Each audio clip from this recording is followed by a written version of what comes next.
الشيطان الرجيم بسم الله الرحمن الرحيم وأيوب إذ نادى ربه أني مسني الضر وأنت أرحم الراحمين فاستجبنا له فكشفنا ما به من ضر وآتيناه أهله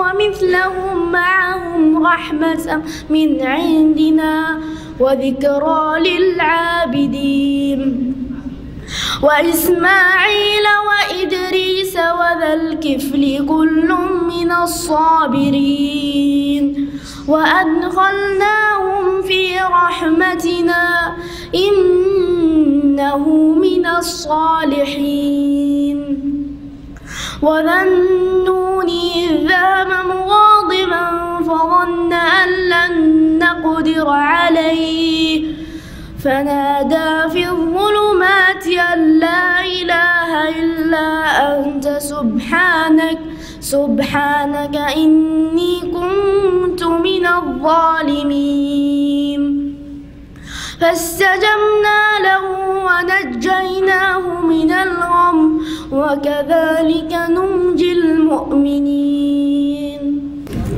السلام عليكم ورحمة الله وبركاته. إن الحمد لله نحمده ونستعينه ونستغفره ونعوذ بالله من شرور أنفسنا ومن سيئات أعمالنا من يهده الله فلا مضل له ومن يضلل فلا هادي له وأشهد أن لا إله إلا الله وحده لا شريك له وأشهد أن محمدا عبده ورسوله صلى الله تعالى عليه وعلى آله وصحبه وسلم تسليما كثيرا. أما بعد فقد قال الإمام البخاري رحمه الله تعالى باب فإن تابوا وأقاموا الصلاة وآتوا الزكاة فخلوا سبيلهم. قال حدثنا عبد الله بن محمد المسندي قال حدثنا أبو روح الحربي ابن عمارة قال حدثنا شعبة عن واقد بن محمد قال سمعت أبي يحدث عن ابن عمر رضي الله عنهما أن رسول الله صلى الله عليه وسلم قال أمرت أن أقاتل الناس حتى يشهدوا أن لا إله إلا الله وأن محمد رسول الله ويقيموا الصلاة ويؤتوا الزكاة فإذا فعلوا ذلك عصموا مني دماءهم وأموالهم إلا بحق الإسلام وحسابهم على الله. মহান আল্লাহ সমস্ত প্রশংসা যে আল্লাহ রব্বুল আলামিন মানব জাতিকে সৃষ্টি করেছেন একমাত্র তার ইবাদতের জন্য। আর ইবাদত হচ্ছে তৌহিদের সাথে আল্লাহর একত্বের সাথে আল্লাহ রব্বুল আলামিনের আদেশ নিষেধ পালন করা। যদি আল্লাহর একত্ব না থাকে আর আল্লাহ রব্বুল আলামিনের আদেশ নিষেধ আংশিক পালন করে তবে আল্লাহকে এক জেনে এক মেনে তার একত্বের বাস্তবায়ন না করে অর্থাৎ শিরকি আমলে লিপ্ত থেকে যদি কেউ আদেশ নিষেধ পালন করে যেমন অনেক মুসলিম আজকাল রয়েছে তাহলে সেটি ইবাদত নয়, সেটা হচ্ছে শিরক। ইবাদতে যখন আল্লাহর সাথে কাউকে শরীক করা হয় তখন সেটা আর ইবাদত থাকে না, সেটা শিরকে রূপান্তরিত হয়ে যায়, তার নাম শিরক। সেজদা করা ইবাদত। সুতরাং আপনি সালাতে নামাজে যে সেজদা করছেন বা সেজদায় শুকর করছেন, সেজদায় তেলাওয়াত করছেন, ইবাদত। কিন্তু তার সাথে আপনার জীবনে যদি মাজারেও সেজদা করা থাকে, নামাজেও সেজদা করছেন আল্লাহকে আর মাজারে সেজদা করছেন ওলিকে, জি সুফিকে, তো আপনার জীবনটা হচ্ছে শিরকি জীবন, ইবাদতের জীবন না। আপনি রবকে মাবুদ হিসাবে মানতে পারেননি, আপনি একজন মুশরিক, বহুত্ববাদী, একত্ববাদী না। ইবাদত মানে শুধু তাহলে বললে হবে না যে ভালো কাজ করা, মন্দ কথা কাজ থেকে বেঁচে থাকা। ভালো কাজও করছে, মন্দ আর কথা কাজ থেকে বেঁচে থাকছে, কিন্তু তার সাথে সাথে শিরকি জীবন যাপন করছে, মানে বড় শিরকে লিপ্ত আছে, বড় শিরকে বিশ্বাসী, সারা জীবনটা ওইভাবেই চলে গেল, তো সংশোধন তওবা করে ফিরে আসলো না শিরক থেকে তৌহিদের দিকে, তাহলে এই জীবন হচ্ছে মুশরিকি জীবন, আর কেউ এবাদত করে না, যেমন নাস্তিকেরা, বেদিন যারা, এটা হচ্ছে এলহাদি জীবন, নাস্তিকতার জীবন। ওরা কিছুই করে না, ওরা শিরকও করে না আর তৌহিদও পালন করে না, ওদের কোনোটাই নেই। তো মুলহেদ একজন নাস্তিক আর একজন মুশরিক, বহুত্ববাদী সমান। জি, কাফের দুটোই, মুশরিক দুটোই। আর পরিণামে আখিরাতে চিরস্থায়ী জাহান্নামী দুজনই। জি, এই জন্য আগে বুঝে নিতে হবে তৌহিদকে। তৌহিদ হচ্ছে আল্লাহর ইবাদত, আর ইবাদত শুরু করতে হবে তৌহিদ থেকে। আমাদের ধারাবাহিক আলোচনা সহিহুল বুখারীতে আজকে পর্ব নম্বর 7, কিতাবুল ঈমানের অধ্যায় নম্বর হচ্ছে 17, হাদিস নম্বর 25। আজকে 11ই রবিউল আউয়াল 1441 হিজরি। শুরু করি নবী করিম সাল্লাল্লাহু আলাইহি সাল্লামের এমন একটি হাদিস দিয়ে, যার সম্পর্ক এই তৌহিদ প্রতিষ্ঠার সাথে, এবং তৌহিদকে প্রতিষ্ঠার সাথে সাথে তৌহিদের বহিঃপ্রকাশ ঘটানো, যে আপনার মধ্যে আল্লাহর একত্ব আছে, তৌহিদ আছে। এর প্রমাণ কি? আপনার অন্তরে আল্লাহর প্রতি ঈমান আছে তৌহিদের সাথে, এর প্রমাণ দিতে হবে বাস্তব আমল দ্বারা। যদি এর প্রমাণ না হয় তাহলে আপনি এখনো মুমিন, মুসলিম হতে পারেন নাই। আব্দুল্লাহ বিন উমর রাদিয়াল্লাহু তাআলা আনহুমা থেকে বর্ণিত, বলছেন আন্না রাসূলুল্লাহ সাল্লাল্লাহু আলাইহি ওয়াসাল্লাম قال রাসূলুল্লাহ সাল্লাল্লাহু আলাইহি ওয়াসাল্লাম বলেছেন, উমিরতু আন উকাতিলান নাস, আমি আদিষ্ট হয়েছি যে মানব জাতির বিরুদ্ধে সংগ্রাম করব। উকাতিল শাব্দিক অর্থ হচ্ছে সশস্ত্র লড়াই করব। যখন ইসলাম মুসলিম শক্তিশালী থাকবে তখন এটাই করবে। জি, এটা হচ্ছে আল্লাহ রাব্বুল আলামিনের নির্দেশ। জি, মানব জাতির বিরুদ্ধে সংগ্রাম করব, সশস্ত্র লড়াই করব। কতক্ষণ পর্যন্ত? হ্যাঁ, এমন একটা অবস্থায় যদি চলে আসে তাহলে না। আসল উদ্দেশ্য সংগ্রাম করা নয়, আসল উদ্দেশ্য লড়াই করা নয়, আসল উদ্দেশ্য হচ্ছে তাওহীদ প্রতিষ্ঠা করা। অতদিন পর্যন্ত আমি মানুষের বিরুদ্ধে সংগ্রাম করার জন্য আদিষ্ট হয়েছি, হাত্তা ইয়াশহাদু আল্লা ইলাহা ইল্লাল্লাহ ওয়া আন্না মুহাম্মাদার রাসূলুল্লাহ, যতদিন পর্যন্ত বা যতক্ষণ পর্যন্ত তারা সাক্ষ্য প্রদান না করবে যে আল্লাহ ছাড়া কোনো সত্য উপাস্য নেই, লা ইলাহা ইল্লাল্লাহ, আল্লাহ ছাড়া কোনো সত্য উপাস্য নেই। না দরগা আছে, না দুর্গা আছে, না হরে রাম হরে কৃষ্ণ আছে, না খ্রিস্টানদের তৃতীয়বাদ আছে, না মুসলিমদের খাজা বাবা আছে আর খাজা আজমেরি আছে, না শাহজালাল আছে, না শাহপুরাণ আছে। সমস্তকে অস্বীকার করতে হবে। এ হচ্ছে লা ইলাহা ইল্লাল্লাহ। এতদিন পর্যন্ত আমাকে সংগ্রামের, সশস্ত্র লড়াইয়ের আদেশ করা হয়েছে ওই সব মানব জাতির বিরুদ্ধে যারা এই কথার সাক্ষ্য প্রদান করে না। কারণ আল্লাহ সৃষ্টি করেছেন আমাকে আপনাকে লা ইলাহা ইল্লাল্লাহর জন্য। এই লা ইলাহা ইল্লাল্লাহর জন্য আপনাকে আমাকে সৃষ্টি করা হয়েছে। ওমা খালাকতুল জিন্না ওয়াল ইনসা ইল্লা লিয়াবুদুন, আপনাকে আমাকে খাওয়ার জন্য আর যৌন ক্ষুধা নিবারণের জন্য, ভোগ বিলাস করার জন্য, আর জমিনে ভালো ভালো আপনি বাড়িঘর তৈরি করবেন আর সুখ শান্তি খুব দুনিয়ার এই ক্ষণস্থায়ী জগতে করবেন, যা ইচ্ছা তাই করবেন, এই জন্য পয়দা করেননি। রব পয়দা করেছেন আপনাকে আমাকে ইল্লা লিয়াবুদুন, ইবাদতের জন্য।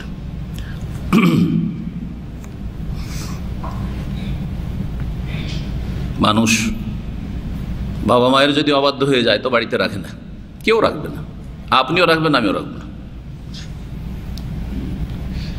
কোম্পানির যে মালিক, কফিল, বস, তার যদি অবাধ্য হয়ে যান, আপনি একজন কর্মচারী, যতই বড় কর্মচারী, বড় মানুষ হন না কেন, আপনার দ্বারা অনেক উপকার হচ্ছে কোম্পানি, তবুও রাখবেন আপনি, কোনোদিন মেনে নেবে না।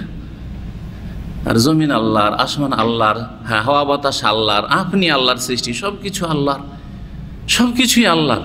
আপনার কাছে যা আছে তাও আল্লাহর, আপনার চারিদিকে যা আছে তাও আল্লাহর, সব কিছু আল্লাহর। আপনি আল্লাহর তৌহিদ মানবেন না, আল্লাহর আদেশ অমান্য করবেন, আর আপনি আপনার মতো করে জীবনযাপন করবেন, এটা আল্লাহ চান না।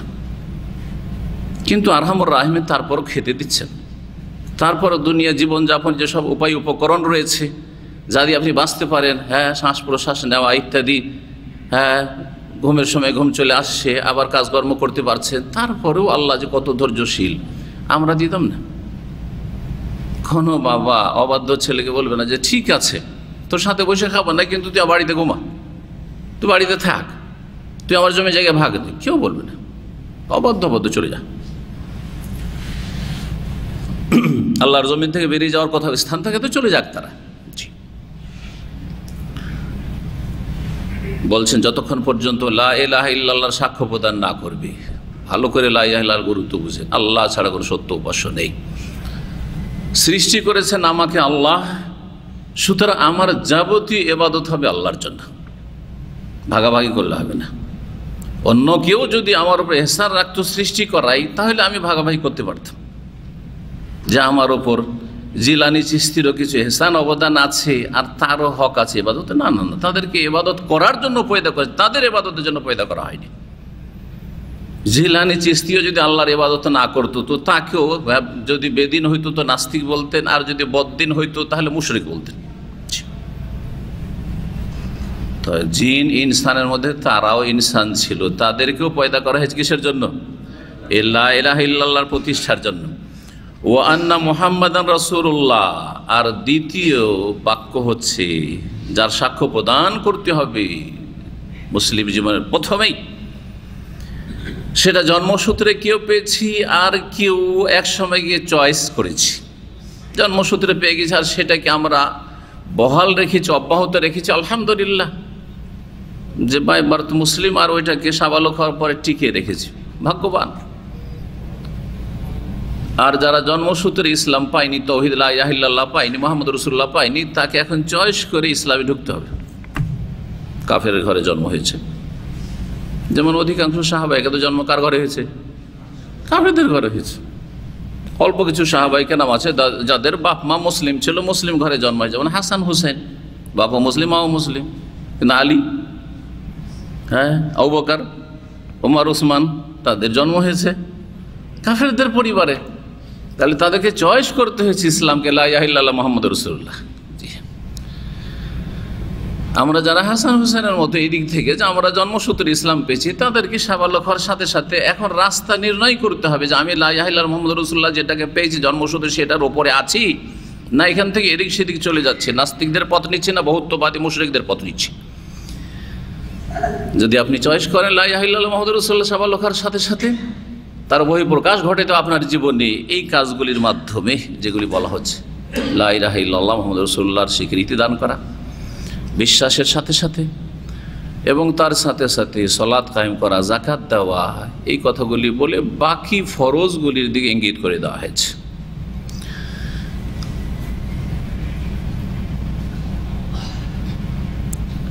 আমরা সরাসরি হাদিসটা শুরু করে দিয়েছি। অধ্যায়ে যে কোরআন কারীমের আয়াত রয়েছে সূরা তওবার আয়াত নম্বর 5, আমার মনে হয় এর তরজমা করা হয়নি, তাই না?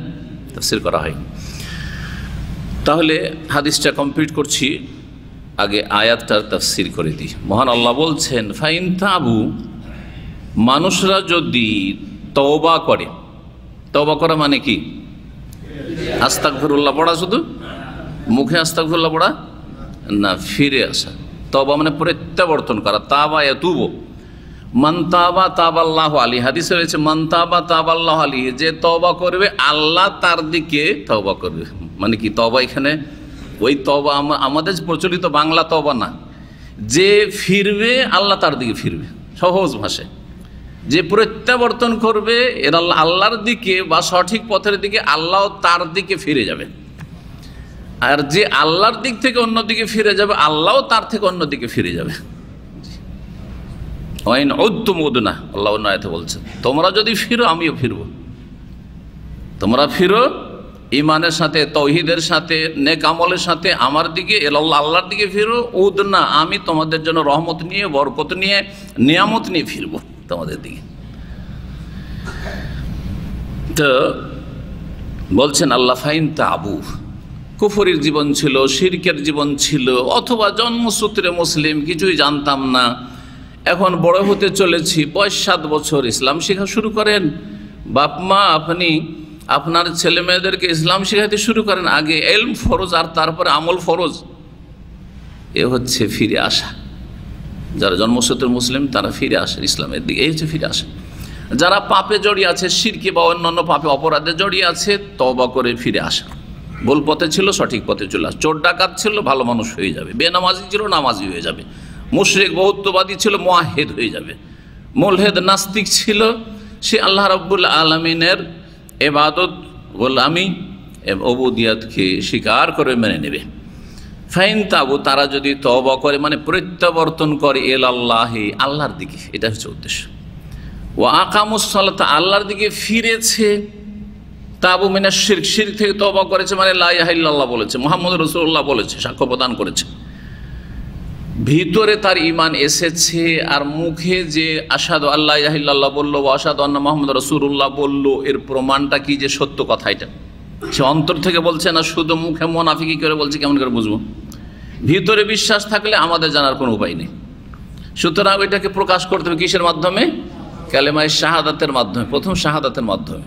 যখন আমাদের কাছে একজন লোক বলছে যে আমি অন্তর থেকে আল্লাহ, পরকাল এবং কোরআন এবং হাদিসে যা আছে তা বিশ্বাস করি, এই বিশ্বাস নিয়ে এসেছি, তখন তাদেরকে বলো তুমি বিশ্বাস করেছো, সুতরাং সেটা স্বীকৃতি দান করো, শাহাদাত দান করো। বলো আশহাদু আল্লা ইলাহা ইল্লাল্লাহ ওয়া আশহাদু আন্না মুহাম্মাদান রাসূলুল্লাহ। বলল, বলার পরেও বলাতে মানুষের কপটতা থাকে। অনেক মানুষের মুনাফিকি স্বভাব আছে, অন্তরের অবস্থা জানি না, আর মুখে এক ভালো কথা বলে কিন্তু কাজ প্রমাণ করে না যে সে ভালো। সে মুনাফিক, সে আমলের মুনাফিক অথবা আকীদার মুনাফিক। সুতরাং মুনাফিকি মুক্ত হইতে হলে আর কুফরি মুক্ত হইতে হলে আর আপনার অন্তরে যে সততা আছে ঈমান তাওহীদের ক্ষেত্রে, এর প্রমাণ হচ্ছে ওয়া আকামুস সালাতা, তারা সালাত কায়েম করবে। 5 ওয়াক্ত সালাত পড়ে দেন, কামা আমার আল্লাহ সুবহানাহু ওয়া তাআলা, যেমন আল্লাহ রাব্বুল নির্দেশ দান করেছেন। ফজর ফজরের সময়, জোহর জোহরের সময়, আসর আসরের সময়, মাগরিব মাগরিবের সময়, ঈশা ঈশার সময়। আপনার খেয়াল খুশি বললে হবে না, তার একটা শুরু আছে, শেষ আছে, সময়ের আউয়াল ওয়াক্ত শেষ ওয়াক্ত আছে, এর মধ্যেখানেই নামাজ পড়তে হবে। আর 5 ওয়াক্ত পড়তে হবে। আপনার খেয়াল খুশি 4-3 পড়লে হবে না। আমি তো নামাজ পড়ি না, না এই নামাজ আপনার আল্লাহ চান না। খামসু সালাওয়াত 5 17 রাকাত ফরজ, 17 রাকাত পড়তে হবে ফরজ। আমি অনেক নফল পড়ি, তাহাজ্জুদ পড়ি, মাঝে মাঝে ফজর ছুটে যায়, আল্লাহ এভাবে চান না। এটা ইবাদত নয়, এটা সালাত কায়েম করা নয়, সালাত কায়েম করতে হবে। সালাত কায়েম করার একটা গুরুত্বপূর্ণ দিক আছে।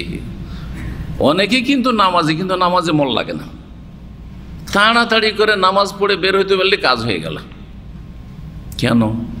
অথচ সালাতটা যদি কায়েম করতেন যেভাবে আল্লাহ কায়েম করতে বলেছেন, তাহলে নামাজ থেকে বের হইতে ইচ্ছা হইত না, নামাজে সবসময় থাকতে ইচ্ছা হইতো, ওতেই শান্তি পেতেন। নামাজ পড়ছি তারপর আমার অশান্তির শেষ নেই, শান্তি পাচ্ছেন না। কেন? কারণ নামাজ পড়ছেন আমাদের দেশীয় ভাষায়, কিন্তু নামাজ সালাত কায়েম করছেন না। সালাত কায়েম করলে যেই দোয়া, যেই তাসবিহ, যেই আজকার, জিকির আজকার যা কিছু পড়ছেন সেটার অর্থ বুঝতে হবে। শুধু অর্থ বোঝা যথেষ্ট না, অর্থ বোঝার পরে সেসব কথাগুলি যা আপনি বলছেন আল্লাহর সামনে দাঁড়িয়ে অথবা বসে অথবা সেজদাতে বা ঝুঁকে রুকুতে, সেগুলি উপলব্ধি করতে হবে। অর্থ বোঝা আলাদা। অনেক সময় অর্থ বুঝি, হ্যাঁ বুঝছি যে কি তেলাওয়াত, কিন্তু উপলব্ধি করি না। যতক্ষণ পর্যন্ত মানুষ হাড়ে হাড়ে উপলব্ধি না করবে, যেটাকে আরবিতে এহসাস বলা হয় বা শউর বলা হয়, ওয়ালাকিন লা তাশউরুন, শউর, অনুভূতি। আপনার অনুভূতিতে আসতে হবে, আপনার অনুভূতিতে আসতে হবে যে আপনি বলছেন ইয়াকা না'বুদু, আল্লাহ তোমারই ইবাদত করি। অর্থ বুঝছেন যে আমি আল্লাহকে বলছি, কিন্তু যে আমি তোমারই ইবাদত করি, আর কারো করি না, দরগা দুর্গা কারো ইবাদত করি না। আমি অর্থ বোঝার সাথে সাথে এই অনুভূতির সাথে যে আমি তোমারই ইবাদত করি। ওয়া ইয়াকা নাস্তাইন, রাত দিন তেলাওয়াত করছেন ওয়া ইয়াকা নাস্তাইন, কিন্তু আপনি যে আল্লাহর কাছে সাহায্য চাইলেন, এটা অর্থ বুঝলেন এবং হাড়ে হাড়ে আপনি টের পাচ্ছেন, উপলব্ধি করছেন, আপনার অনুভূতি হচ্ছে যে আমি আল্লাহর কাছে সাহায্য প্রার্থনা করি। এইভাবে যখন নামাজ পড়বেন, তখন যখনই সূরা ফাতিহা পড়ছেন, আপনি তো আল্লাহর কাছে সাহায্য চাইছেন, আপনি ওখান থেকে বেরিয়ে পালাবার কেন চেষ্টা করবেন? তাড়াতাড়ি কেন করবেন? আপনি সিজদায় যখন দোয়া করবেন, আপনি তখন আপনার তো অনুভূতি যে আমি তো আমার লাভে আছি, আমি তো চাইছি আল্লাহর কাছে। আপনি প্রতিটি কথা এবং প্রতিটি অবস্থার অনুভূতি লাভ করছেন, আপনার কাছে অনুভূত সেটি। আত্তাহিয়াতু লিল্লাহি সালাওয়াতু সবাই পড়ছেন, কিন্তু কয়টি লোক এই অনুভূতির সাথে পড়ে আসসালামু আলাইকা আইয়ুহান নবী? খুব বেশি তো অর্থ বুঝি নবীর ওপর সালাম হয়ে গেল, কিন্তু আপনি যে তারপরে বলছেন আসসালামু আলাইকুম ওয়া রাহমাতুল্লাহি ওয়া বারাকাতুহু, আসসালামু আলাইনা, আমাদের ওপর শান্তি বর্ষিত, আমাদের ওপর সার্বিক শান্তি বর্ষিত হোক।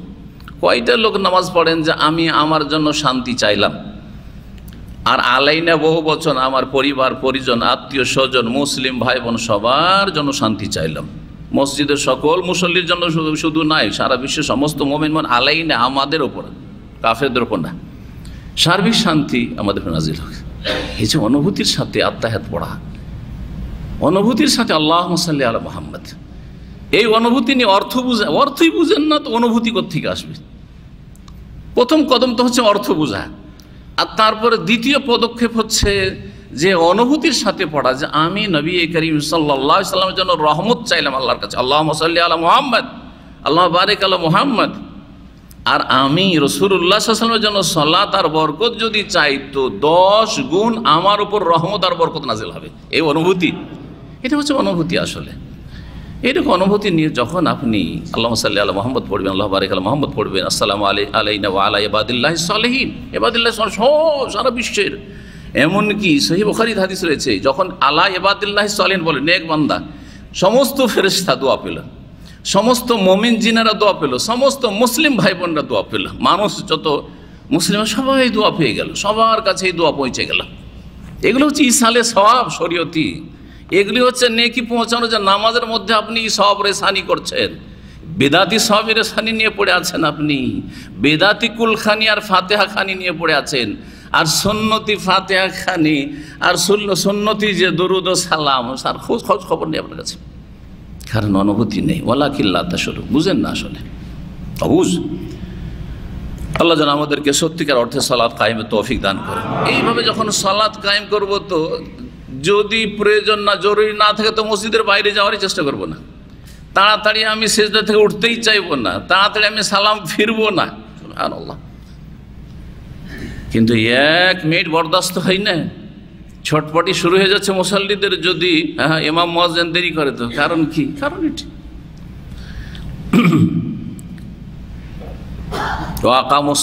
সালাত কায়েম করার মাধ্যমে প্রমাণ করে দিতে হবে যে আপনার অন্তরে বিশ্বাস আছে, এবং মুখে যেটা আপনি আশহাদু আল্লা ইলাহা ইল্লাল্লাহ ওয়া আশহাদু আন্না মুহাম্মাদার রাসূলুল্লাহ বলেছেন, সেটাতে আপনি সত্যবাদী, মুনাফিক না, আপনি মুমিন মুখলিস। নেফাকের বিপরীত হচ্ছে ইখলাস, মুখলিস। ওয়া আতাউজ যাকাত, এবং যাকাত প্রদান করবে। দুটো ফরজ ইবাদত এখানে উল্লেখ করেছেন, সিয়াম উল্লেখ করা হয়নি, হজ উল্লেখ করা, যদি এগুলি হচ্ছে আরকান ইসলাম, কারণ সবসময় সবগুলি কোরআনে কারিমে উল্লেখ করা সম্ভব না। 2 নম্বর কথা হতে পারে এই আয়াত যখন নাজিল হয় তখন সিয়াম ফরজ হয়েছে কিনা সেটা দেখার বিষয়, যদিও সূরা তওবা শেষ দিকে নাজিল হয়েছে, কিন্তু সব আয়াতে সবগুলি বর্ণনা করবেন, এটাও জরুরি না আল্লাহ রাব্বুল আলামিনের জন্য। আর হজ তো একেবারে শেষ জীবনে ফরজ হয়েছে, 9ম হিজরির শেষ দিকে বা 10ম হিজরির শুরুতে। তাহলে সালাত আর যাকাত দুটো কেন উল্লেখ করলেন? এই জন্য করলেন যে মানুষ দুই স্বভাবের আছে। কিছু লোকের জন্য সালাত আদায় করা সহজ, কিন্তু যাকাত দেওয়া খুব মুশকিল, কৃপণ টাইপের। ওকে নামাজ পড়িয়ে নেন, কিন্তু 1 টাকা বের করতে পারবেন না পকেট থেকে। আর কিছু লোক এর বিপরীত আছে, ওর কাছে আপনি 1000 রিয়াল চেয়ে নেন, দিয়ে দিবে, হ্যাঁ টাকা পয়সা দিয়ে দিবে, কিন্তু বলেন তো নামাজ পড়তে বাই, খুব কষ্ট লাগে। ওয়া ইন্নাহা লাকাবীরাতুন ইল্লা আলাল খাশিঈন, নামাজ পড়া তাদের জন্য খুব বড় কষ্টের বিষয়, ভারী বিষয়। ইল্লা আলাল খাশিঈন, তবে যারা বিনয়ী, যাদের মধ্যে খুশু রয়েছে, যাদের মধ্যে একাগ্রতা রয়েছে, যারা আল্লাহ অভিমুখী হতে চায়, তাদের জন্য সহজ।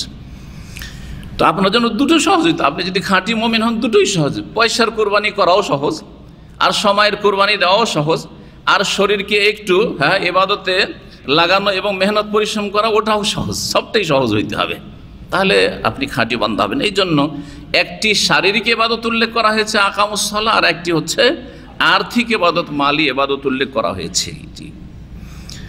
ওয়া আতাউজ যাকাত, যদি সালাত কায়েম করার মাধ্যমে যাকাত দেওয়ার মাধ্যমে প্রমাণ করে দিল যে আমি সত্যিকার অর্থে মুসলিম, আমি মুনাফিকও না মুশরিকও না।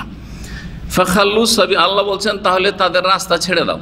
শাব্দিক অর্থ খাল্লা ইউখাল্লি মানে ছেড়ে দাও, খাল্লি খাল্লি বলছেন না, এইখান থেকে খাল্লি খাল্লি শব্দটা আজকাল বলছেন না মাতৃভাষায়, কি বলছেন? আল্লাহ খাল্লি খাল্লি, ছেড়ে দাও। ফাখাল্লু সাবিলাহুম, জমার শেখা, ছেড়ে দাও তাদের রাস্তা। রাস্তায় চলছেন আর রাস্তাতে কেউ কি করেছে, বাধা দিয়েছে। চাঁদাবাজি করে যারা বিভিন্ন রকমের, তারা কি করে, রাস্তা ঘেরাও করে, রাস্তা ঘর পূজার চাঁদাতে কেউ ঘেরাও করে, কেউ মিলাদুন্নবীর চাঁদাতে ঘেরাও করবে, কি আরও বিদাতি মাজারের চাঁদা, ওরসের চাঁদায় ঘেরাও করে। আর এরকম ঘেরাও আপনারা পড়েছেন কিনা, আমি একবার পড়েছিলাম, কিন্তু আল্লাহ আমার হেফাজত করেছে আলহামদুলিল্লাহ। শেষখানে বলছে কমপক্ষে 1 টাকা দেন, কমপক্ষে 1 টাকা দেন। তখন আমার মাত্র কত বয়স, সুবহানাল্লাহ, অল্প বয়সে, কিন্তু 21-22 বছর, প্রথম জীবনের মনে হয় প্রথম অথবা দ্বিতীয় বছরের শিক্ষকতা ছিল দাওরা পড়ার পরে। মদিনাও আসেনি, জামিয়া সালফিয়াও আসেনি। 1 টাকা দেন শেষখানে বলছে, পূজার চাঁদা। প্রথম একটু আমাকে কি করতে হয়েছে, মানে আমি দেব না এ কথা বললে তো বেশি রিস্ক আছে, জরুরি নয় যে আপনি রিস্ক নিতে যাবেন, আপনি বাঁচলে হলো শিরক থেকে। আমি বললাম আমার কাছে টাকা দেওয়ার মতো টাকা নেই, দেওয়ার মতো টাকা নেই। ভাই আমার টাকা আছে, আমার টাকা দরকার আছে, দেওয়ার মতো পয়সা নেই, আমি সফরে যাচ্ছি, আমার প্রয়োজন আছে পয়সা। তো সে কমপক্ষে 1-2 টাকা দেন। আমি বলি 1-2 টাকাও দেওয়ার ক্ষমতা নেই আমার, এমনই ক্ষমতা নেই। প্রথম কথা এগুলো হচ্ছে তাওরিয়া, এগুলোকে শরীয়তের ভাষায় কি বলে, তাওরিয়া, কথাকে বাঁকা করে বলা যাতে মিথ্যা নয়। পকেটে টাকা আছে তারপর মিথ্যা না। ধার চেয়েছে কিন্তু সে হচ্ছে তা হাত ভারী। আমি যদি বললাম আমার কাছে টাকা নেই, তাহলে মিথ্যা হয়ে যাবে। হ্যাঁ, একটা হিল্লা, এগুলোকে হিল্লাও বলে, তাওরিয়া বলে, আর হিল্লাও বলে, হিল্লা করলেন। টাকা বাড়িতে আছে, আপনার পকেটে নেই, আমার টাকা নেই, এটাও একটা ব্যাখ্যা হলো। আর একটা হচ্ছে যে আপনি টাকা নেই না বলে বলে আমার কাছে দেওয়ার মতো টাকা নেই, অথবা আমার টাকা দেওয়ার ক্ষমতা নেই, তোমাকে দিব হাত ভারী লোককে, আর তারপরে তুমি দিবে কি দিবে না কোনো ঠিক নেই, এই ক্ষমতা আমার নেই। তবে যারা ওয়াদা খেলাফি করে না, টাইমের আগে দিয়ে দিবে, তাকে দেওয়ার মতো টাকা আমার কাছে আছে। নেগেটিভ অর্থ, বুঝতে পারছেন না? এগুলি হচ্ছে মুসলিম জীবনে কিছু হেকমত যা অবলম্বন করতে হবে আপনাকে পাপ থেকে বাঁচার জন্য। ইব্রাহিম আলাইহিস সালাম শিখেছেন, এটা হচ্ছে ইব্রাহিম আলাইহিস সালামের দিন। আমি অসুস্থ ছিলেন না, শারীরিক অসুস্থ ছিলেন না, মনের দিক থেকে অসুস্থ। কাফের জাতির মাঝে বসবাস করে, এর চাইতে রোগ, বড় রোগ আর কি আছে? চারিদিকে সব কাফের আর মুশরিক, আর একাই যদি একজন মুসলিম বাস করে, কত কষ্ট তার জন্য। শারীরিক রোগ ওর চাইতে ভালো ছিল, এমনি সাকিম বলে দিলেন।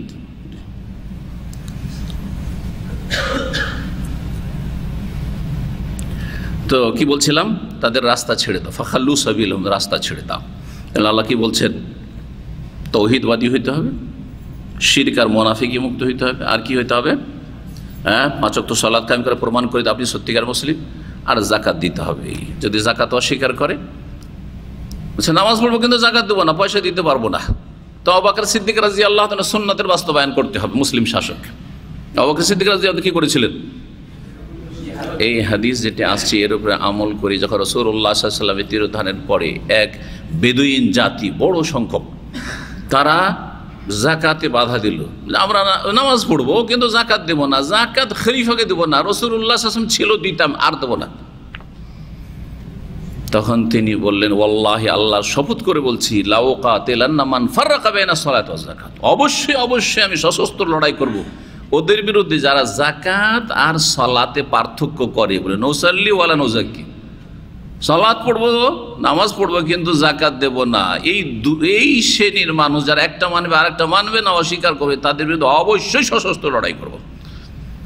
ওমর রাদিয়াল্লাহু তাআলা আনহুর একটু দ্বিধাদ্বন্দ্ব ছিল, সংশয়, শুভহা থেকে বলা হয় যে কেমন করে মারা যায় এদের, আর এদের বিরুদ্ধে কেমন করে অস্ত্র ধরা যায়। বললেন যে হে খলিফাতুল মুসলিমিন, ইয়া খলিফাত রাসূলিল্লাহ, কাইফা তুকাতিলুন নাস ওয়াকাদ শাহিদু আল্লা ইলাহা ইল্লাল্লাহ ওয়া আন্না মুহাম্মাদুর রাসূলুল্লাহ, তুমি এমন মুসলিমদের বিরুদ্ধে, এমন লোকদের বিরুদ্ধে কেমন করে অস্ত্র ধারণ করবে? আপনি কেমন করে অস্ত্র ধারণ করবেন যারা লা ইলাহা ইল্লাল্লাহ বলছে, মুহাম্মাদুর রাসূলুল্লাহ বলছে, আর নামাজও পড়ছে 5 ওয়াক্ত, তারপরে তাদের বিরুদ্ধে কেমন করে অস্ত্র ধরবেন আপনি?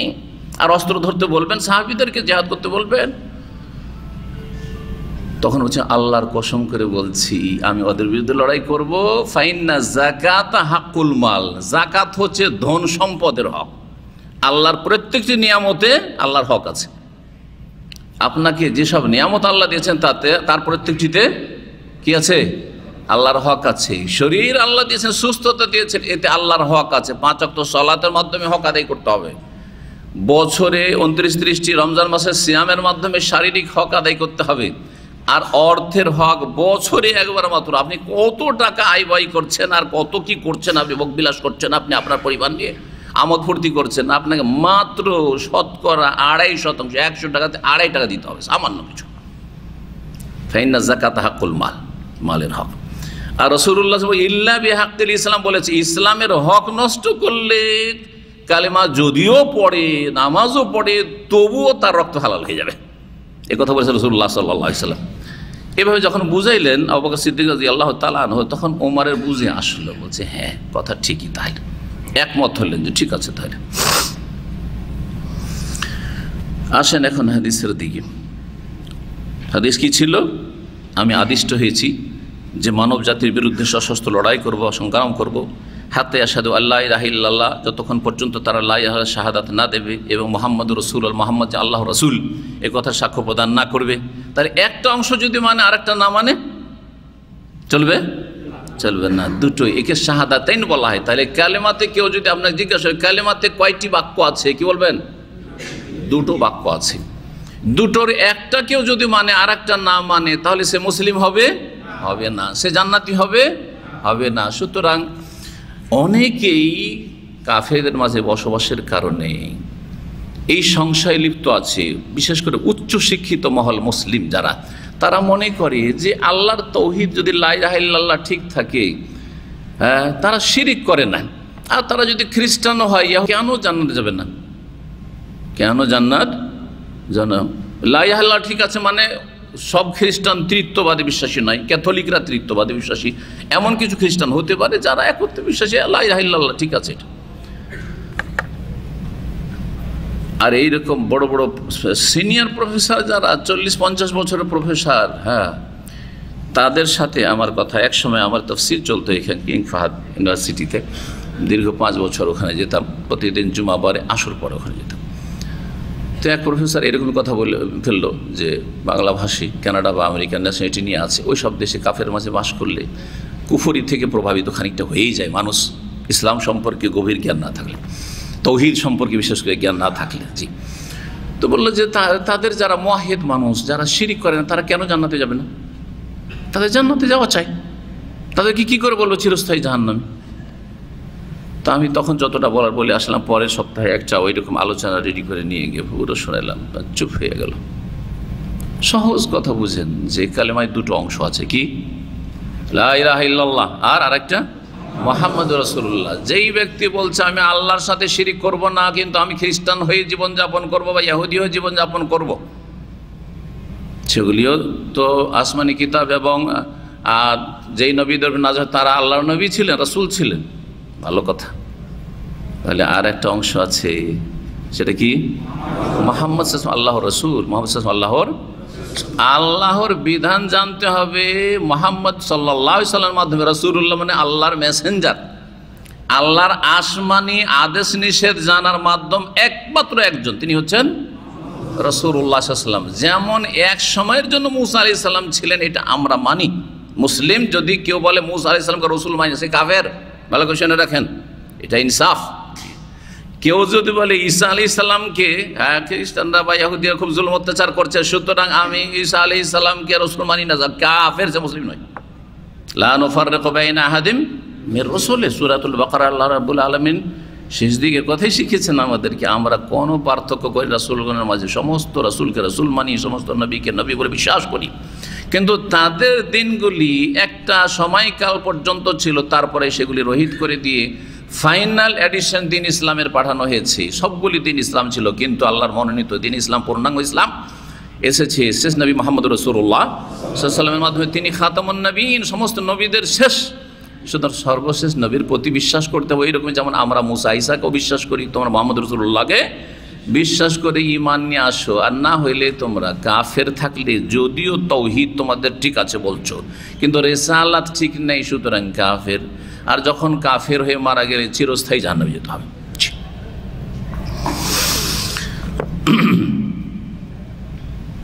ওয়া ইউকিমুস সালাত, সালাত কায়েম করবে। ওয়ায়ুতুজ যাকাত, যাকাত প্রদান করে। ফায়দা ফালু যালিকা, যখন এই কাজগুলি করে নেবে, এই কাজগুলি আর মোটামুটি এইরকম ফারায়েজ ওয়াজিবাত আছে ওগুলো করতে হবে, এই নয় যে শুধু এই কাজটি করে। আচ্ছা, অন্য কাজগুলিতে যদি ঘাটতি থাকে, মানে ত্রুটি আছে কিন্তু স্বীকার করছে, তাহলে গুনাহগার মুসলিম। ভালো করে শুনে রাখেন। ধরেন বেহায়া বেপরদা, হেজাব করে না, কিন্তু লা ইলাহা ইল্লাল্লাহ ঠিক আছে, মুহাম্মদুর রাসূলুল্লাহ ঠিক আছে, তাওহীদ আর রিসালাত ঠিক আছে, আর 5 ওয়াক্ত সালাত ঠিক আছে, যাকাতে ঘাটতি থাকলেও অস্বীকার যদি না করে কাফের নয়। জি, এটি সঠিক মত। অস্বীকার করলে কাফের। তখন তাদের বিরুদ্ধে আবু বকর সিদ্দিক রাদিয়াল্লাহু তাআলা আনহুর সুন্নতের বাস্তবায়ন করতে হবে। সম রোজা রাখায় ঘাটতি আছে, হজে ঘাটতি আছে, হজ করেনি, অথচ হজ ফরজ হয়ে আছে, বল ফাসেক মুসলিম, অস্বীকার করেনি। করছি, রিটার হই, এই সেই, ছেলে মেয়ের বিয়ে শাদী দিয়ে, যেমন আমাদের দেশীয় হাজিরা সব কাজ দুনিয়ার সেরে শেষখানে তওবা করে আসবো, তাহলে আর পাপ করা লাগবে না। না হলে এখন হজ করে যৌবনকালে চলে আসবো তো মেলাতে পাপ করা লাগবে, সুদ খাওয়া লাগবে, ঘুষ খাওয়া লাগবে, বেমানি করা লাগবে, দুর্নীতি করা লাগবে, তো হজটা ভালো থাকবে না। হজটাকে সেভ রাখার জন্য, ভালো রাখার জন্য। মূর্খতা এগুলো আসলে। যেই দিন ফরজ হয়েছে সেই বছরই হজ করা ফরজ। জি, ঘাটতি আছে, হেজাব পর্দা করে না। জি হ্যাঁ, বেহায়া বেপরদা আজকাল অভাব নেই মুসলিম সমাজে নারীদের।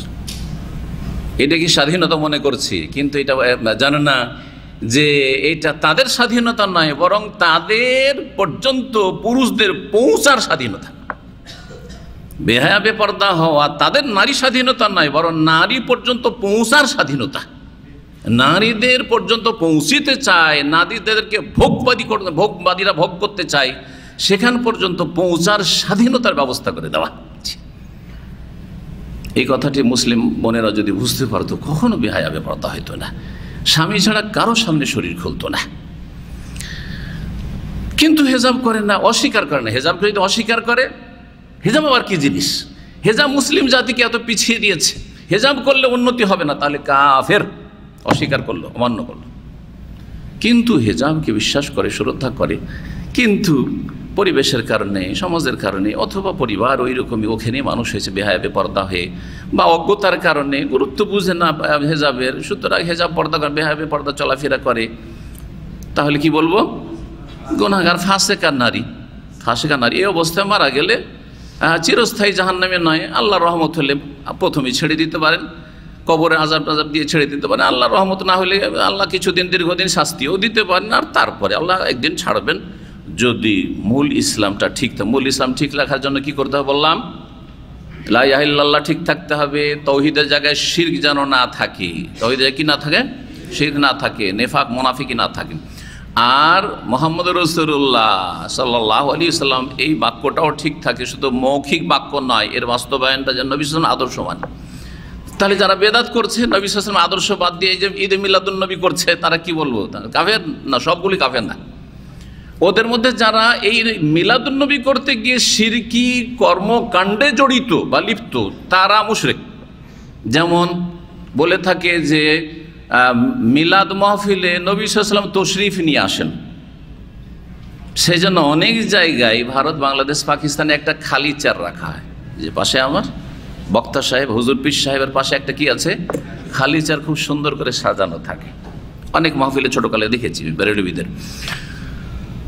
আর তারপরে এইরকম চলছে, মাঝে মাঝে ইয়ানামি সালাম আলাইকা পড়ছে, আল্লাহুম্মা সাল্লি আলা সাইয়্যিদিনা মাওলানা মুহাম্মদ করছে, করতে করতে হঠাৎ করে দাঁড়িয়ে যান, আপনারা দাঁড়িয়ে গেল, ইয়া নবী সালাম আলাইকা, শুরু হয়ে গেল। এটার নাম কি? এ দাঁড়িয়ে যান নামটা কি? কিয়াম। কেন দাঁড়াইলো? নবী সাল্লাল্লাহু আলাইহি ওয়াসাল্লাম তশরিফ নিয়ে এসেছেন। আর একজন যদি মন্ত্রী, মিনিস্টার, এমপি আসে, তো আমরা দাঁড়িয়ে যাই। শিক্ষক আসে স্কুলে, তখন ছাত্ররা দাঁড়িয়ে যায়। আর নবী সাল্লাল্লাহু আলাইহি ওয়াসাল্লাম তশরিফ নিয়েছেন, দাঁড়াইবেন না? নবী চলে এসেছেন মদিনা থেকে উঠিয়ে, একসাথে লক্ষ লক্ষ মাহফিল হচ্ছে, লক্ষ লক্ষ জায়গায় একসাথে একবার নবী হাজির। এই আকীদা যারা রাখে, তারা বড় শিরকি আকীদা রাখে, বড় শিরকি আকীদা রাখে।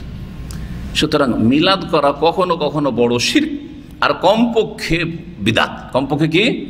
বিদাত। আর বিদাত হচ্ছে কুল্লু বিদাতিন দালালা, গুমরাহি। ভালো করে শুনেন মিলাদের হুকুমটা। মিলাদ করে কেউ মুশরিক হয়ে যেতে পারে, আবার মিলাদ করে বেদাতি হইতে পারে। বেদাতি হলে ইসলামের গণ্ডিতে আছে, কিন্তু ফাসেক মুসলিম, গুনাহগার মুসলিম দুনিয়াতে বিদাতি। আর আখিরাতে কবরে আল্লাহ কিছুদিন দীর্ঘদিন শাস্তি দিয়ে আল্লাহর ইচ্ছাধীন, আল্লাহ কখন মাফ করবেন সেটা আল্লাহর ব্যাপার।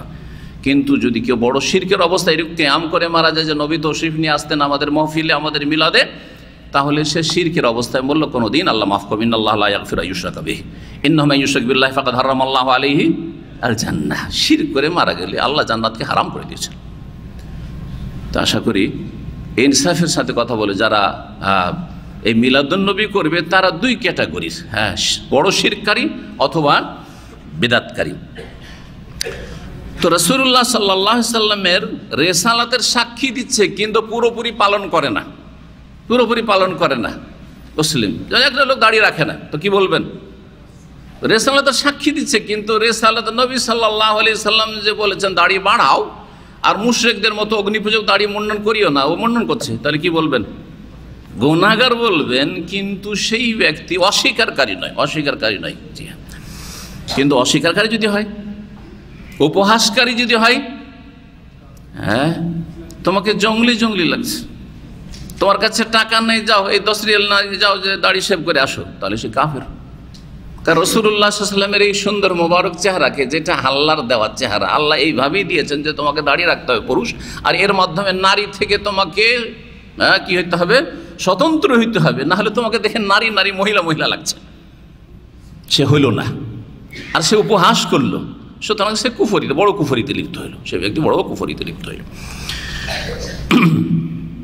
যখন এই কাজগুলো করে নেবে, আসামু মিন্নি দিমাহুম ওয়া আমওয়ালহুম, তখন আমার থেকে তাদের জান এবং মালের হেফাজত করে নিল। আসামা ইয়াসিম মানে সুরক্ষিত করে নাও, হেফাজত করা, সুরক্ষিত করে নিল তারা আমার থেকে, রাসূলুল্লাহ সাল্লাল্লাহু আলাইহি সাল্লাম থেকে, যাকে পাঠিয়েছেন এই কাজের জন্য, যে কথা বলছেন তিনি, তাদের দিমা দামুনের বহু বচন, তাদের রক্তের হেফাজত করলো, মানে জানের হেফাজত করলো, প্রাণের হেফাজত করলো, ও আমওয়ালহুম, এবং তাদের ধন সম্পদের হেফাজত করলো। কারণ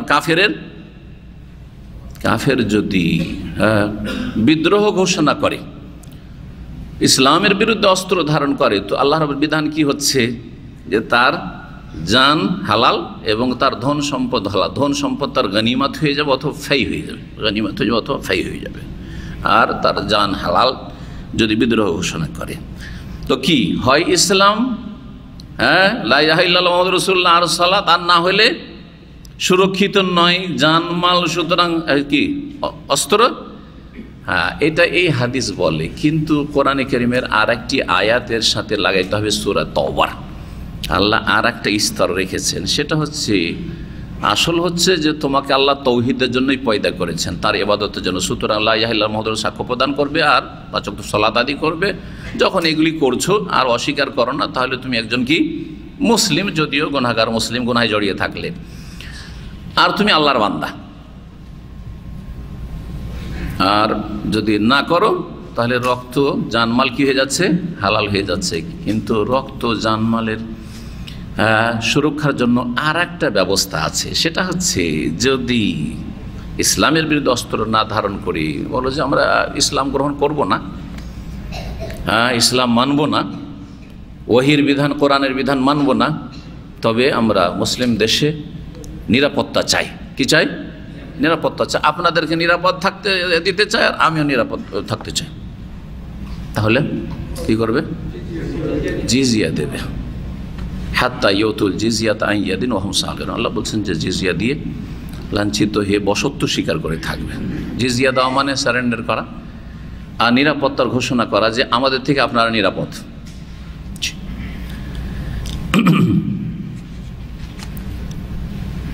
ইল্লা বিহাক্কিল ইসলাম, তবে ইসলামের হক যে খণ্ডন করে, ইসলামের হক যদি কি করে? নষ্ট করে দেয়, ইসলামের হক নষ্ট করে দেয়। তার আগে একটি কথা বলি, কোরআনে কারিমে আল্লাহ বলছেন লা ইকরাহা ফিদ-দীন, দিনের ক্ষেত্রে জবরদস্তি নেই, জবরদস্তি নেই, সেই জন্য জিজিয়ার বিধান। সেই জন্যই কিসের বিধান? জিজিয়ার বিধান। এটা কখন জিজিয়া? যখন মুসলিমরা শক্তিশালী থাকবে, হ্যাঁ, মুসলিম শক্তিশালী থাকবে, আর মুসলিম যখন দুর্বল, তখন মুসলিমকে তাদেরকে দিতে হবে, দিতে হচ্ছে। ইল্লা বিহাক্কিল ইসলাম, ইসলামের হক যদি নষ্ট করে, কি করে? ইসলামের হক কেমন করে নষ্ট করে? হ্যাঁ, এর ব্যাখ্যা শুনুন। এর ব্যাখ্যা হচ্ছে যে যেই কথাগুলি বলা হলো এই হাদিসে সবগুলি ঠিক আছে, তাওহীদ ঠিক আছে, রেসালাত ঠিক আছে, লা ইলাহা ইল্লাল্লাহ শাহাদাত ঠিক আছে, মুহাম্মদুর রাসূলুল্লাহ ঠিক আছে, 5 ওয়াক্ত সালাতও ঠিক আছে, 5 ওয়াক্ত নামাজি, যাকাতও দিচ্ছে, কিন্তু ইসলামের কোনো হক নষ্ট করেছে। সেটা হচ্ছে যে এমন অপরাধ করেছে যার কারণে তার প্রাণদণ্ড অবধারিত হয়ে গেছে কোরআন সুন্নাহর দৃষ্টিতে। যেমন একজন নিরীহ ব্যক্তিকে খুন করেছে, তাহলে কি করতে হবে? কুতিবা আলাইকুমুল কিসাস, কিসাস আল্লাহ ফরজ করেছেন। তাহলে 5 ওয়াক্ত নামাজি হওয়া তার জানকে রক্ষা করল না। 5 ওয়াক্ত নামাজি, রোজাদার, পরেজগার, তাহাজ্জুদ গুজার সব ঠিক আছে, কিন্তু একজন নিরীহ ব্যক্তিকে, নির্দোষীকে, যার রক্ত হালাল নয় তাকে হত্যা করেছে, সুতরাং হত্যার বদলে এই পরেজগারের ব্যক্তিকে হত্যা করতে হবে, কারণ সে এত বড় অপরাধ করেছে যে ইসলামের হক নষ্ট করেছে। একজন লোক বিবাহিত বা বিবাহিতা, 5 ওয়াক্ত নামাজি, যাকাত দেয়, সব ঠিক আছে, কিন্তু বিবাহিত অবস্থায় জিনায় লিপ্ত হয়েছে, তাহলে তার রক্তের হেফাজত করতে পারলো না, জানমালের হেফাজত করতে পারলো না, বরং তাকে সংসার করা, মেরে ফেলা কি হয়ে গেছে? ফরজ হয়ে গেছে। দণ্ডবিধানগুলো বোঝানো হয়েছে। এইরকমই যাকাত অস্বীকার করেছে, কেউ হজ অস্বীকার করেছে, আমরা সব করব কিন্তু হজ করব না, তাহলে ইসলামের হক নষ্ট করল। দ্বিতীয় শেষ বাক্যটি হাদিস, ওয়া হিসাবহুম আলাল্লাহ, এবং তাদের হিসাব নিকাশ আল্লাহর ওপর ন্যস্ত। তাদের হিসাব নিকাশ কার ওপর ন্যস্ত? আল্লাহর উপর। এই কথা কেন বললেন রাসূলুল্লাহ? এই জন্য বললেন যে আমরা বাহ্যিকটা দেখব, আমরা বাহ্যিকটা দেখব। বাহ্যিক কি দেখব?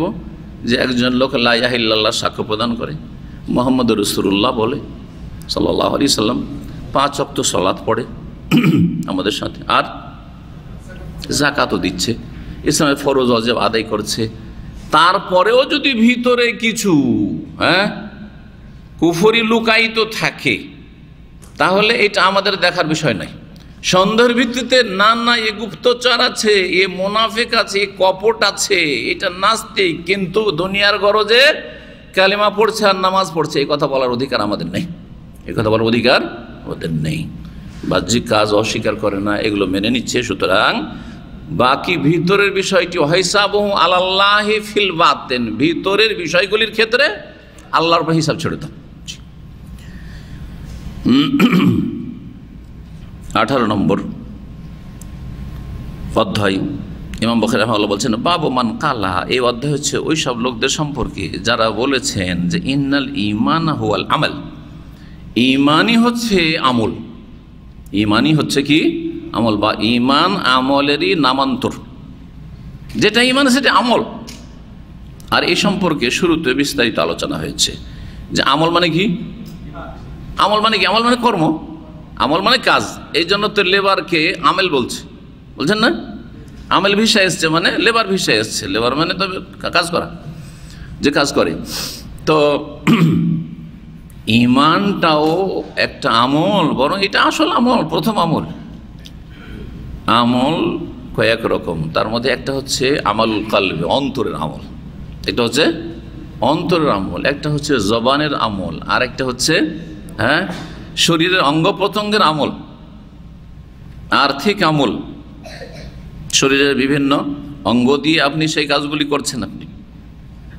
তো ঈমানটাও আমল, যেখানে ঈমান বলেছে ঈমানটা একটা কাজ, ঈমানটা কাজ নয়, কিন্তু কিসের কাজ? অন্তরের কাজ।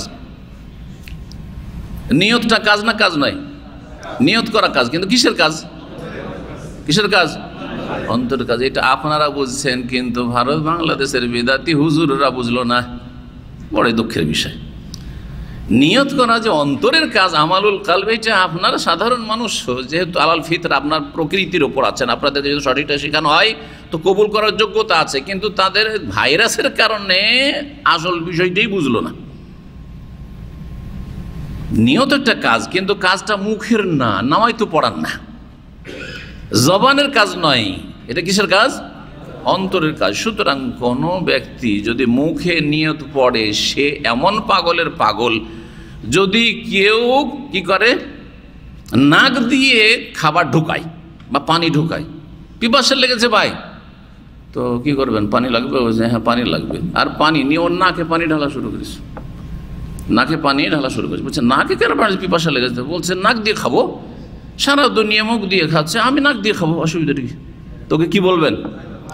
পাগল হয়েছে, এখন পাগলখানা পাবনা নিয়ে যেতে হবে। ঠিক ওই রকমই যারা নিয়ত পড়ে তারা এইরকমই পাগল, একেবারে জাহেল পাগল, অজ্ঞ পাগল।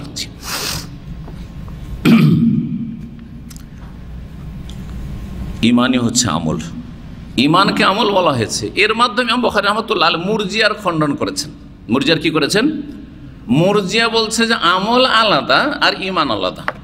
ইমান শুধু বিশ্বাসের নাম, ইমান শুধু বিশ্বাসের নাম, আর ওই ইমানটাকে শক্তিশালী করার জন্য আমল করলো আর না করলে অসুবিধা নেই। যারা মুরজিয়া, আকীদার মুরজিয়া তো বলছে আমলের দরকারই নেই, ইমানই যথেষ্ট।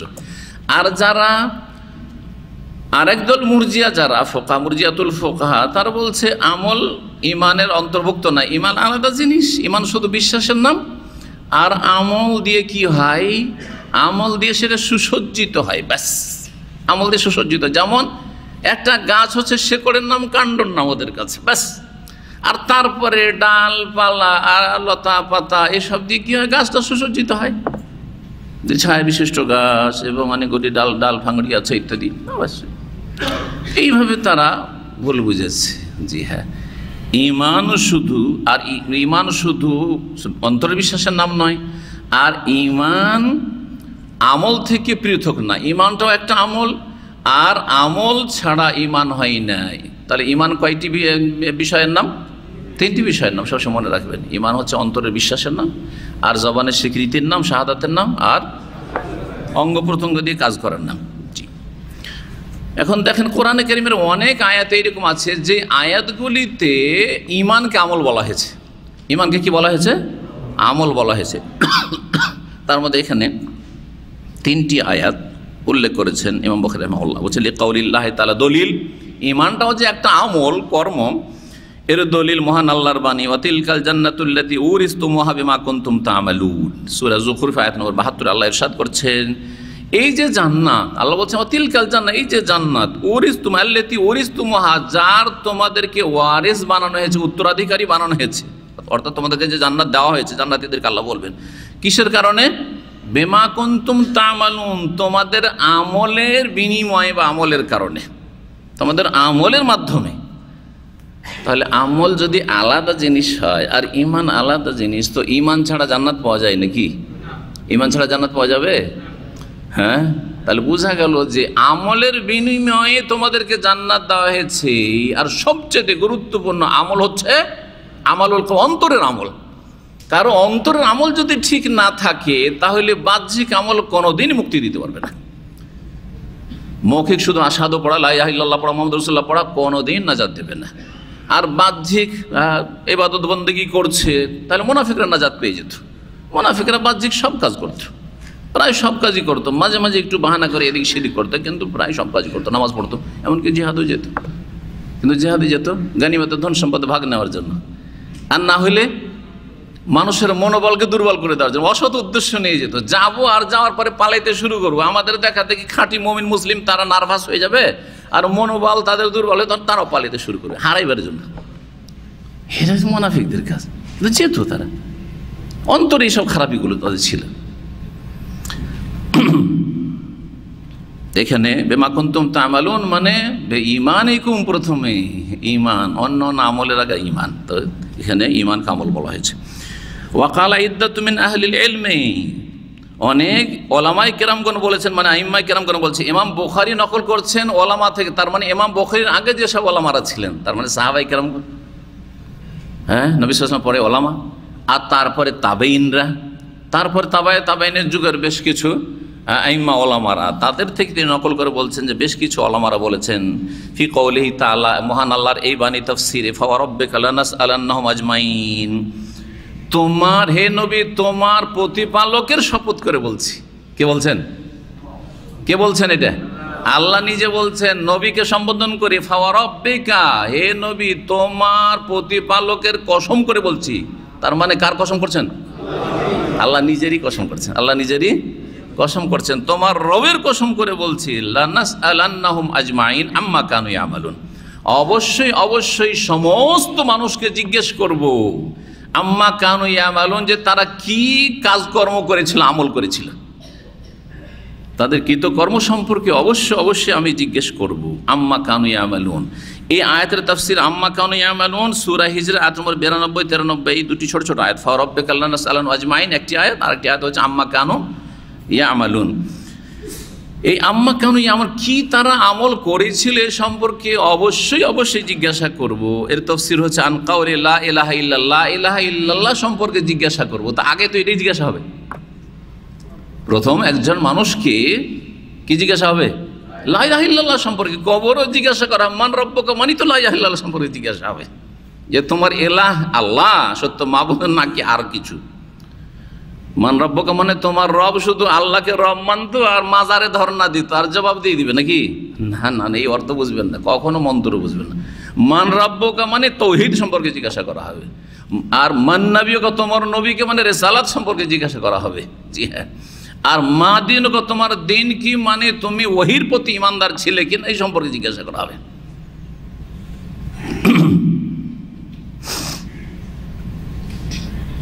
লা ইলাহা ইল্লাল্লাহ সম্পর্কে জিজ্ঞাসা করা হবে। তৃতীয় আয়াত সূরা সাফাতের আয়াত নম্বর 61, আল্লাহ বলছেন লিমিসলি হাযা ফালিয়ামালিল আমিলুন। তার আগে আল্লাহ আল ফৌজুল আজিমের কথা উল্লেখ করেছেন। তার আগের আয়াতগুলি তো রয়েছে মহা সাফল্যের কথা। মহা সাফল্য হচ্ছে জান্নাত লাভ করা আর জাহান্নাম থেকে নাজাত পাওয়া, মুক্তি পাওয়া।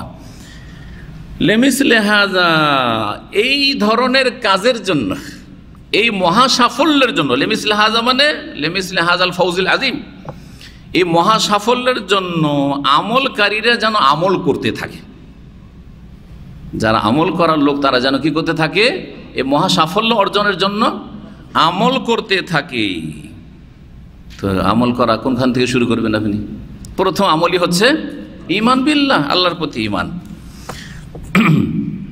হাদিস তারপরে দেখেন, হাদিস নম্বর 26, আবু হুরায়রা রাদিয়াল্লাহু তাআলা আনহু থেকে বর্ণিত, বলছেন আন্না রাসূলুল্লাহ রাসূলুল্লাহ সাল্লাল্লাহু আলাইহি ওয়াসাল্লামকে জিজ্ঞাসা করা হলো আইয়ুল আমালি আফজাল, কোন আমলটা বেশি উৎকৃষ্ট, কোন আমলটা সবচেয়ে, প্রশ্ন কি ছিল? কোন আমল, তাই না? কোন আমলটা সবচেয়ে উত্তম? কালা ঈমানুন বিল্লাহি ওয়া রাসূলিহি, আল্লাহ এবং তার রাসূলের প্রতি ঈমান নিয়ে আসা। একবার স্পষ্ট যে ঈমানকে কি বলা হলো?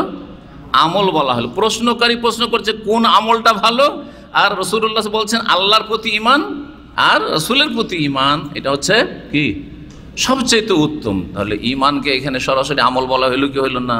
জি হ্যাঁ।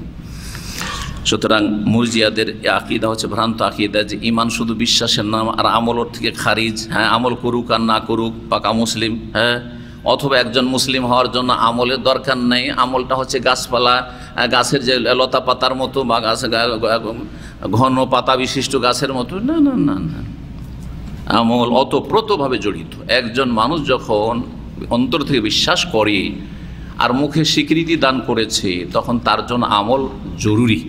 কিন্তু কিছু আমল অন্তত জরুরি, আর কিছু আমল আছে সেগুলো না করলে জাহান্নামে যেতে হবে, কিন্তু চিরস্থায়ী হবে না। কিছু আমল এমন আছে ওই আমলটা না থাকলে ও আসলে মুসলিম হইতে পারে না, যেমন 5 ওয়াক্ত সালাত। কিলা, তারপরে জিজ্ঞাসা করো সুম্মা মাজা, তারপরে কোনটা আমল সবচেয়ে ভালো? কালা আল জিহাদু ফি সাবিল, আল্লাহর রাস্তায় জিহাদ করা। জিহাদ মানে সব অস্ত্র, জিহাদ মানে হচ্ছে সর্বাত্মক প্রচেষ্টা চালানো। প্রথম আপনি আপনার এই শরীরের ওপর ইসলামকে প্রতিষ্ঠার জন্য সর্বাত্মক প্রচেষ্টা চালাবেন। আপনি ফজরের সালাতে উঠার জন্য প্রচেষ্টা চালাতে পারেন না আর জিহাদ করছেন, কি হবে আপনার দ্বারা? তো জিহাদ বুঝেননি আপনি। জিহাদ মানে চেষ্টা, মেহনত পরিশ্রম। আল জহদ মানে হচ্ছে মেহনত পরিশ্রম করা। জি, জিম হা দাল এর দুটো অর্থ হয়, জাহাদুন ও জহদুন। একটা অর্থ হয় মেহনত পরিশ্রম, আর আরেকটা অর্থ হয় শক্তি ক্ষমতা, মানে যতটা শক্তি ক্ষমতা আছে তা লাগিয়ে দিয়ে চেষ্টা করা। এই দুটো অর্থ সমষ্টি হচ্ছে যতটা শক্তি ক্ষমতা আছে তা দিয়ে কিছু কাজ করার জন্য, আমল করার জন্য চেষ্টা করা, শক্তি ক্ষমতা ব্যয় করে। আমার শক্তি আছে আমি মসজিদে যে নামাজ পড়তে পারবো, শুধু মসজিদে যেতে হবে। আমার শক্তি আছে দাঁড়িয়ে নামাজ পড়তে, দাঁড়িয়েই পড়তে হবে ফরজ নামাজগুলি। আর আমার শক্তি আছে মসজিদে যাওয়ার, দাঁড়িয়ে পড়ার, বসে বসে পড়ে নিলাম, হবে না। আমার শক্তি আছে রোজা রাখার, আমি বললাম যে ভাই রোজা রাখতে পারি না, আমি অসুস্থ, চলবে না। এখন শরীরে যখন শক্তি থাকবে না তখন আল্লাহ ছাড় দিচ্ছেন। শক্তি নেই, পানি ব্যবহার করতে পারছো না, তেমন করো। দাঁড়িয়ে পড়তে পারছো না, বসে পড়ো। বসে পারছো না, শুয়ে পড়ো। রোজা রাখতে পারছো না, রোজা কি করো। যদি অস্থায়ী রুগী হও তাহলে পরে সুস্থ হওয়ার পরে কাজা করে নেবে, আর যদি স্থায়ী রুগী হও তাহলে ফি দিয়ে দিও, ইত্যাদি ইত্যাদি। হজ ফরজ হয়ে আছে, সর্বাত্মক চেষ্টা হচ্ছে যে হজ আদায় নিজেই সশরীরে করতে হবে, বদল ফদল চলবে না। আর ব্যস্ততা আছে আমার, তারপরে আমাকে হজ করা খুব কষ্ট লাগে, যা বদলি হজ করিয়ে দিই, চলবে? এই জিহাদ, এটা যতটা শরীরে ক্ষমতা আছে সেটা লাগিয়ে দিয়ে প্রচেষ্টা, মেহনত, পরিশ্রম করা। জিহাদের অর্থটা ভালো করে শুনেন, যাতে করে আজকালকার যারা খারেজি চরমপন্থী জঙ্গি তাদের গোমরাহি থেকে নিজেকে বাঁচাতে পারেন। আপনি নিজের শরীরের ওপর প্রচেষ্টা জিহাদ করার পরে আপনার পরিবারে জিহাদ করবেন। আপনি আপনার স্ত্রী, আপনার ছেলে মেয়েকে মুসলিম করে রাখার জন্য, আপনার আগামী প্রজন্মকে মুসলিম রাখার জন্য আপনি সর্বাত্মক চেষ্টা চালাবেন। আমি আমার চেষ্টা করলাম আমার ছেলে মেয়েদেরকে নামাজি, দিনদার, পরেজগার রাখার জন্য, আর দিনের তালিম দিলাম, তারপরে আল্লাহর উপর ছেড়ে দিলাম যে আল্লাহর কাজ এখন আল্লাহ করলো। কিন্তু আমার কাজে আমি কোনো রকমের ত্রুটি করিনি, যতটা আমার শক্তি ক্ষমতা ছিল তা দিয়ে চেষ্টা করেছি। এটা হচ্ছে আপনার জিহাদ। হ্যাঁ, পরিবারকে ফিলহাল পরিবার, ইসলামী পরিবার গঠনের ক্ষেত্রে জিহাদ। ওইরকমই দাওয়াতের ময়দানে আপনার যতটা ক্ষমতা আছে ততটা করবেন, এটা হচ্ছে আপনার জিহাদ। আপনার মুখে কথা বলার স্বাধীনতা আছে, কেন আপনি হক কথা বলছেন না? কেন আপনি দিন লেখাপড়া করে গেলেন, কিছু মানুষকে জানালেন না, শিখাইলেন না? জি, আপনি প্রচেষ্টা করলেন না, তাহলে জি। কিলা, তারপরে জিজ্ঞাসা করা, তৃতীয় প্রশ্ন, সুম্মা মাজা, তারপরে কোনটা আমল সবচেয়ে ভালো? কাল হাজ্জুন মাবরুর, মকবুল হজ। আল্লাহর কাছে যেই হজ কি হয়েছে, কবুল হয়েছে, সেই হজ হাজ্জুন মাবরুর। জি হ্যাঁ, হজ কবুল হয়েছে। হজ কবুল হওয়ার শর্ত কি শুনে রাখেন আজকে। হজ কবুল হওয়ার একটি শর্ত হচ্ছে যে হালাল পয়সা দিয়ে হজ করতে হবে। আর একটি শর্ত হচ্ছে মাবরুর, মকবুল হজের জন্য যে তৌহিদ প্রতিষ্ঠার সাথে হজ করতে হবে। অর্থাৎ শিরকি আকীদা নিয়ে কেউ যদি হজ করে আর হালাল পয়সা দিয়ে করে, তবুও মাবরুর হবে না। শিরকি আকীদা নিয়ে এসছে যে হজ করলাম, তখন আল্লাহর ইবাদতবন্দি করলাম, মদিনা গেলে নবী সাল্লাল্লাহু আলাইহি ওয়াসাল্লামের দরবারে হাজিরা দিতে যাচ্ছি, আর তারপর নবী সাল্লাল্লাহু আলাইহি ওয়াসাল্লামের কাছে আরজি পেশ করলো, ইয়া রাসূলুল্লাহ কারাম ফরমায়ে। জি, একজন পাকিস্তানি মহিলা, আমার বন্ধু একজন ছিলেন আব্দুর রহমান নামে, আমাদের সিনিয়র ছিলেন। তো উনি ওই রওজার সময়, ওই বছর উনি রওজার সময় ডিউটি, আমি এক বছর ডিউটি করেছি ছাত্র জীবনে। তো রওজার ওইখানে ডিউটি করছে। বলছে এক মহিলা এসে শুধু ঘোরাঘুরি করছে। কী বলছে, একটা চিঠি আছে। কী আছে? একটা চিঠি নিয়ে এসছে। চিঠিতে 10টা দরখাস্ত লেখা আছে। যুবতী মহিলা, কিন্তু এখনও আনম্যারিড, বিয়ে হয়নি। তার মধ্যে ইয়া রাসূলুল্লাহ মেরে লিয়ে আচ্ছা शौहर का इंतज़ाम कर दीजिए। या रसूलल्लाह मैंने जो है बीए का इम्तिहान दे के आई है, लिहाजा मुझे अच्छे नंबर में पास करा दीजिए या रसूलल्लाह, या रसूलल्लाह। জি হ্যাঁ, জি। আচ্ছা, এইরকম হাজি যদি হজ করে, আর এরকম হাজার হাজার হাজি আসছে ভারত, বাংলাদেশ, পাকিস্তান থেকে, যারা এই হজ করতে আসছে। হজ করলে হালাল পয়সা দিয়ে, তো হজ মাবরুর হবে? ও তো শিরকি হজ, শিরকি সফর, তা তৌহিদি সফরই নয়, ইবাদতের সফরই না, শিরকি সফর। তাহলে প্রথম তৌহিদ ঠিক থাকতে হবে, বিদআত মুক্ত থাকতে হবে, 2 নম্বর। 3 নম্বরে হালাল পয়সা দিয়ে হইতে হবে। 3 নম্বর কি হইতে হবে? হালাল পয়সা দিতে হবে। এটাকে আরেকটু ব্যাখ্যা করার জন্য হজের রাসূলুল্লাহ সাল্লাল্লাহু আলাইহি ওয়াসাল্লামের তরিকা অনুযায়ী করতে হবে, বেদাতি তরিকায় নয়। যে নবী সাল্লাল্লাহু আলাইহি ওয়াসাল্লামের তরিকা বিরোধী আপনি হজ করলেন, হ্যাঁ, মজহাবি গোড়ামি করে আরাফাতে আপনি 2 ওয়াক্ত 2 নামাজ পড়বেন, হ্যাঁ, আমি মুকিম হয়ে গেছি, এসব চলবে না। আপনার নবী সাল্লাল্লাহু আলাইহি ওয়াসাল্লামের মতো হজ করে যেতে হবে। জি, খুযু আন্নী মানাসিকা। আপনি বিভিন্ন বেদাতে জড়িয়ে গেলেন। আপনি হেরা পাহাড়ের গুহায় গেলেন, ওখানে বেদাত করলেন। সুর পাহাড়ের গুহায় গেলেন, ওখানে বেদাত করলেন আপনি। আর মদিনার আপনি খাকে শেফা, মানে রোগ আরোগ্যের মাটি বয়ে দেশে নিয়ে গেলেন।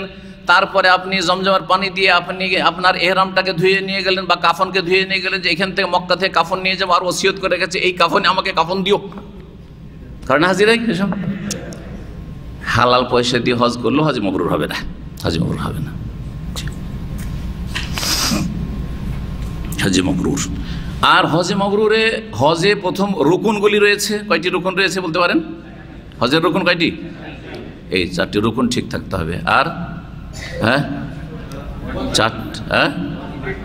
হজের যে কি রয়েছে, ওয়াজিবাত রয়েছে, এই ওয়াজিবগুলো ঠিক রাখতে হবে। আর তারপরে যথাসাধ্য সুন্নতগুলি পালন করতে হবে। সুন্নতগুলি জানার পরে ছাড়বেন না, যথাসাধ্য পালন করার চেষ্টা করবেন। এই হচ্ছে হজ্জে মবরুর। আল্লাহ যেন আমাদের হজ্জে মবরুর হিসাবে আমাদের হজগুলি কবুল করেন, এবং যারা আগামীতে হজ করবেন, যাদেরকে আল্লাহ সময় দিবেন, তারা যেন হজ্জে মবরুর করতে পারেন। আল্লাহ যেন তৌফিক দান করেন।